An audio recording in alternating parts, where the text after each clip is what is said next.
Our next guest has spent decades reporting on women's rights. Now she's drawing on her years of journalism in a new book. It's called What She Said, Conversations About Equality, and we're thrilled to have author Elizabeth Renzetti in studio with us here today. Welcome back to the show, Elizabeth. Thank you. Thank you so much. Thank you. Super excited for this conversation. I want to start off, well, you say something in the book, you want to, so you aim to explore the gap between where we are and where we want to be when it comes to gender equality. So how big is that gap today? I think it's still quite huge. You know, we might tend to think we live in some kind of feminist utopia or a level playing ground for all genders, but that is not the case. Yeah. And the data bears this out. You know, we only have to look at the pay gap, which here in Ontario is 13%. The gap in political leadership, we have one female premier in this country. How many CEOs are women in this country? Around 5 to 6%. So the numbers tell us we are nowhere near close to parity yet. Okay, you explore so many things in the book, and one of those things is the aftermath of Me Too. Sean Diddy Combs is the latest high-profile person to be charged for his crimes, and some are suggesting it could signal a new wave of accountability when it comes to the music industry. Are you that optimistic about that? Yeah, I live eternally in hope, and the music industry. I know it's good. Yeah, it's good to live in hope, especially as a journalist. Yeah, it's a really exactly. Good thing. Yeah. The music industry has kind of avoided accountability, so hopefully with Diddy we're going to see some accountability. But I think the important thing to think about when we think about Me Too is who has enabled these people? What are the systems that are upholding them and silencing the victims around them and allowing them to continue this kind of, you know, completely inappropriate and often criminal behavior. So those people need to be held accountable too. Love that. So you emphasize the importance of anti-NDA legislation. And I think that's as part of the larger Me Too conversations. Where are we at in Canada in particular when it comes to that? So we probably know that lots of large institutions have used these non-disclosure agreements to silence people, including, you know, Hockey Canada, for example. There's a great institution, a new advocacy group called Can't Buy My Silence, and they campaign for shutting down, essentially, non-disclosure agreements. So Prince Edward Island has largely restricted the use of NDAs, and there's actually a federal bill started in the Senate to kind of clamp down on NDAs because they're used to silence victims of workplace harassment and sexual harassment, and they really should go. Wow, that is so interesting. I had no idea that there was work being done to get rid of them. Yeah, absolutely. Jeez. That'll be a game changer. Yeah. Absolutely. All right, so there's a trend that I just became aware of just recently, but apparently on TikTok and on social media, everybody's talking about trad wives. Have you guys heard about this trend? You've missed the trad wife. Listen, I was late to that party. I don't know, maybe because I'm not a wife. Where do you see this falling into the feminist conversation, this trad wife trend? Well, I get the appeal. Like, who among us does not want to swan around in a $500 floral dress while milking a very pretty cow? Yeah. I think I get, you know, capitalism is exhausting. I totally get that. So I see the appeal. But what we're not seeing, I think it's a false picture, because you're not seeing what goes on behind the scenes, all the labor.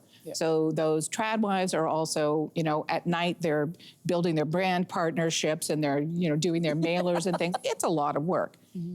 And also, it's suggesting that there was a time when things were idyllic for women.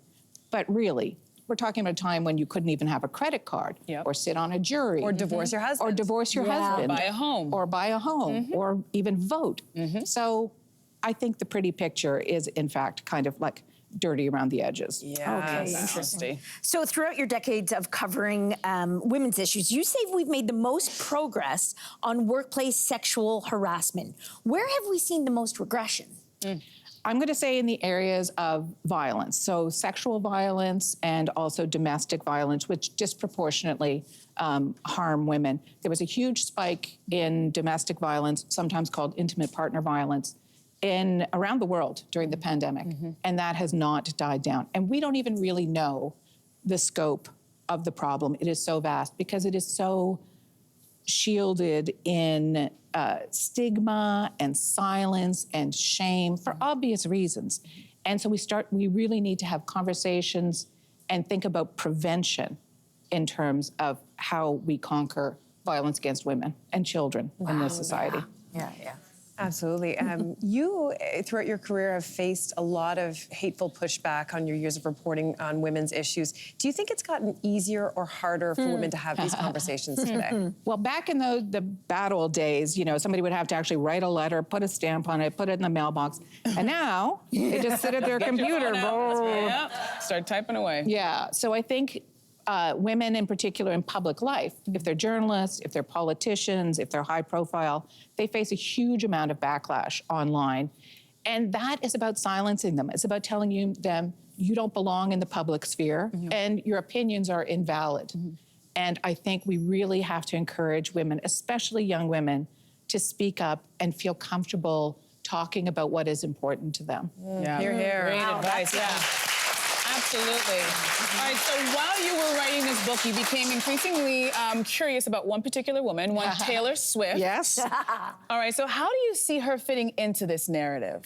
I think she kind of exemplifies what is going on with young women today. So on one hand, super creative, powerful, driven, ambitious. And on the other hand, she is a survivor of sexual violence. She has had tons of deep fake pornography images out there. You know, she talked about having a bad body image. So she is on one hand liberated and creative, but on the other, she still suffers the pressures of women living in a patriarchal and misogynistic society, like the young women who are in her audience, and I think they can relate to that about her. And she's a great songwriter. Let's not forget. Doesn't hurt, does it? It doesn't hurt. I don't want to speak for everyone, but I feel most of us feel that with every decade, with every generation, we're getting a little more progressive than the one that preceded it. But do you think that's true when it comes to women's rights and women's issues? I do believe, you know, Martin Luther King said the moral arc of the universe bends towards justice, and I do believe that. But we are seeing an alarming backlash, especially young men who are swaying a bit more conservative sometimes. So we see, for example, in the United States, that one of the great constituencies of Donald Trump is young men. Yeah. And how they can possibly vote for somebody who is, you know, a misogynist, among many other things, I'm not sure. So I do worry a little bit about young men becoming a bit more conservative, perhaps as a reaction to a backlash to Me Too. But I think in the long run, young men, young women, all genders are going to understand that a fair and equitable world makes everybody happier. Yeah. Everyone wins. Yeah, everyone wins. Yeah. Exactly. Just got to get them to see that. Oh, Elizabeth, it's always so great having you here. Thank you so much Thank for you. coming and talking to us. Hey, you, come a bit closer. We've got so many more must-see interviews, spicy debates, lifestyle tips, and pop culture moments. So subscribe to our channel by tapping the logo below and don't miss out.